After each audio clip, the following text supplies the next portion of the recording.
పెద్ద water bowls 3 తీసుకొని వెళ్ళిపోయారండి మనుషులు వాటర్ పోయకుండా. 3 ప్లేసులలో పెట్టాము. ఒక్కొక్క దగ్గర ఫీడింగ్ ఇచ్చిన కాడ. ఇవైతే నైట్ ఈవినింగ్ పెట్టాము. మార్నింగ్ వాటర్ పోసేసరికే లేదండి. పాపం తాగినన్ని తాగి లోపల ఆడుతూ ఉంటాయండి. మనం వాటర్ లేనప్పుడు ఏంటంటే ఫీడింగ్ ఇచ్చినప్పుడు ఆ డ్రైనేజీలో దిగి ఆ వాటర్ తాగుతూ ఉంటాయి. దానివల్ల స్కిన్ ఇన్ఫెక్షన్స్, ఒళ్ళంతా పాడైపోవడం, డ్రైనేజ్లో దిగడం వల్ల ఇబ్బంది ఎదురైనప్పుడు అలా జరగకుండా ఉండాలని వాటర్ బౌల్స్ పెట్టాం.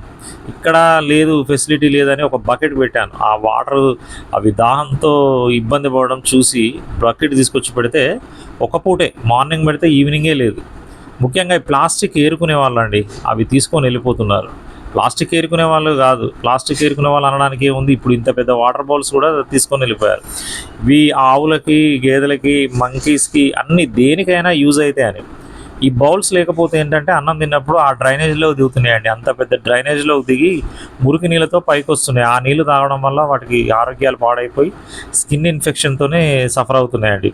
అలా జరగకూడదని ఇవి పెట్టాం.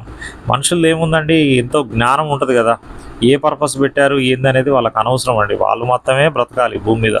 దేనికో దానికి యూజ్ అయితే చాలు వాళ్ళకి. ఇంట్లో ఫ్రీగా దొరికింది కదా. చుట్టుపక్కల వాళ్ళని కూడా అడిగాను నేను, అక్కడ పళ్ళ షాప్ వాళ్ళు వీళ్ళు చాలామంది ఉంటే అడిగాను, కానీ ఎప్పుడో మిడ్ నైట్ తీసుకెళ్ళిపోయారు అవి.